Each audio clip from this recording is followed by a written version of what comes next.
Wisdom, the final frontier to true knowledge.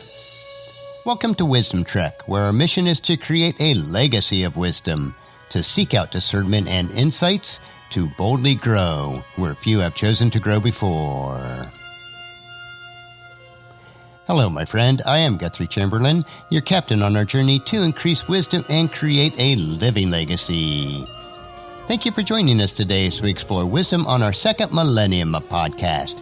This is day 1214 of our trek, and it is time for Meditation Monday. Taking time to relax, refocus, and reprioritize our lives is crucial in order to create a living legacy. For you, it may be just a time alone for quiet reflection. You may utilize some sort of structured meditation practices. In my life, meditation includes reading and reflecting on God's Word and in prayer. It is a time to renew my mind, refocus on what is most important, and making sure that I am nurturing my soul, mind, and body. As you come along with me on our trek each Meditation Monday, it is my hope and prayer that you too will experience a time of reflection and renewing of your mind. After fighting hard-won battles of life, you may be too weary to continue on and reclaim what was lost. In today's meditation, let us consider rest for the weary soul. There is a brook that is mentioned in the book of 1 Samuel that you may not have heard of. It is called Brook Bezor. Don't feel bad if you've never heard of the place. Most people haven't, but more people need to. The Brook Bezor story deserves a shelf on the space of the library of those who are worn out. It speaks tender words and needed rest for those who are weary of soul. I think most of us can relate to that. The story emerges from the ruins of a town called Ziklag. David and 600 soldiers returned from the Philistine war front to find that the city which the army was from was in utter devastation. A raiding band of Amalekites had swept down on the village, looted it, and taken all the women and children hostage. The sorrow of David's soldiers morphs into anger, not against the Amalekites, but against David. After all, hadn't he led them into battle? David is the commander of the army, and he left the women and children unprotected. Isn't David to blame? The soldiers think so, and that he needs to die, so they start grabbing up stones. After the victory over the Philistines, returning home could be David's worst hour.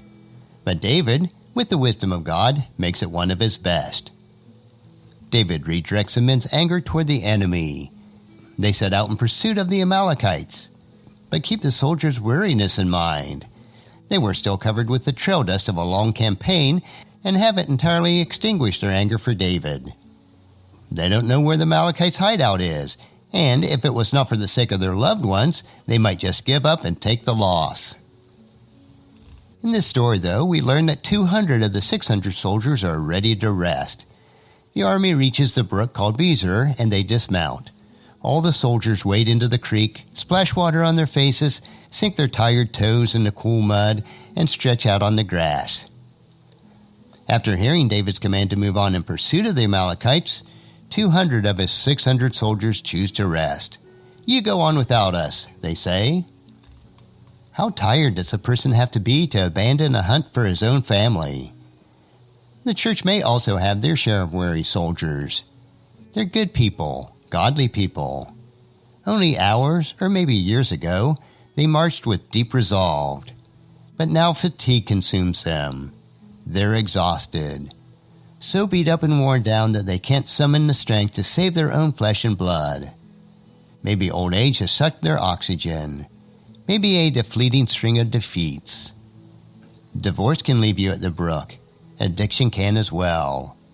Whatever the reason, the church has its share of those who just want to sit and rest.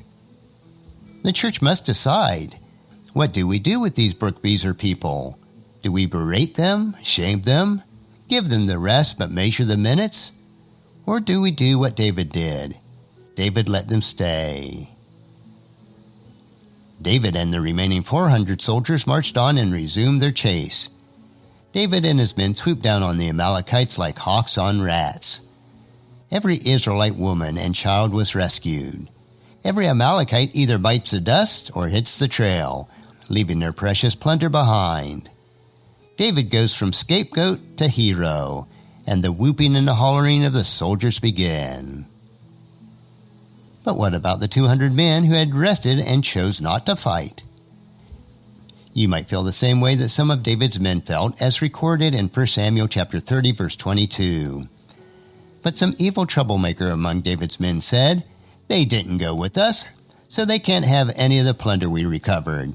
Give them their wives and children and tell them to be gone." The explosive emotions are stirred, and David needs to put out the explosive before it blows up. Here's how he diffuses it. David said in 1 Samuel chapter 30, verses 23 and 24, "No, my brothers, don't be selfish with what the Lord has given us. He has kept us safe and helped us to defeat the band of raiders that attacked us. Who will listen when you talk like this? We share and share alike, those who go to battle and those who guard the equipment." Note David's words here.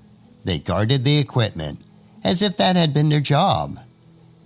They hadn't been asked to guard the equipment. They wanted to rest. But David dignifies their decision to stay. David did many mighty deeds in his life, but he also did many foolish deeds in his life. But perhaps the noblest was this rarely discussed deed. He honored the weary soldiers at Brook Beezer. Perhaps someday someone will read what David did and name their church the congregation at Brook Beezer.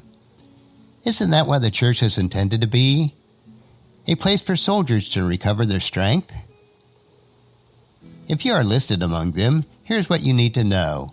It's okay to rest. Jesus is your David. He allows you to rest your weary soul at his Brook Beezer. He fights when you cannot. He goes where you cannot. Jesus is not angry if you rest. Did not he invite us in Mark chapter 6, verse 31? Then Jesus said, "Let's go off by ourselves to a quiet place and rest a while." He said this because there were so many people coming and going that Jesus and the apostles didn't even have time to eat. Jesus provides us with Brook Beezer, a place of quiet rest. Brook Beezer also cautions against arrogance.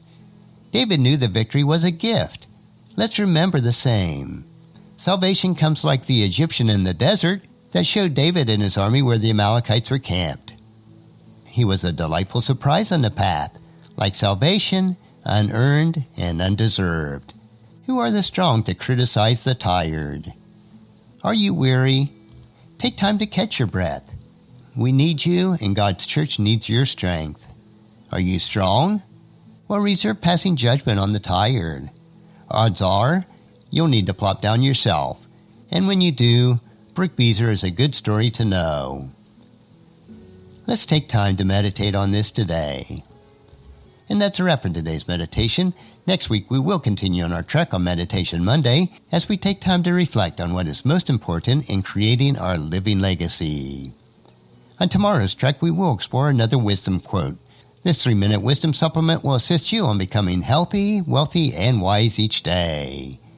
Thank you for joining me for this trek that we call life. Encourage your friends and family to join us, and then come along with us tomorrow for another day of Wisdom Trek, creating a legacy. If you'd like to listen to any of the past 1,213 daily treks or read the daily journals, they are all available at wisdom-trek.com. And I encourage you to subscribe to Wisdom Trek on your favorite podcast player so that each day will be downloaded to you automatically. And thank you so much for allowing me to be your guide, your mentor, but most importantly, I am your friend as I serve you through the Wisdom Trek podcast and journal each day. And as we take this trek of life together, let us always live abundantly, love unconditionally, listen intentionally, learn continuously, lend to others generously, lead with integrity, and then leave a living legacy each day. I am Guthrie Chamberlain, reminding you to keep moving forward, enjoy your journey, and then create a great day every day. See you tomorrow.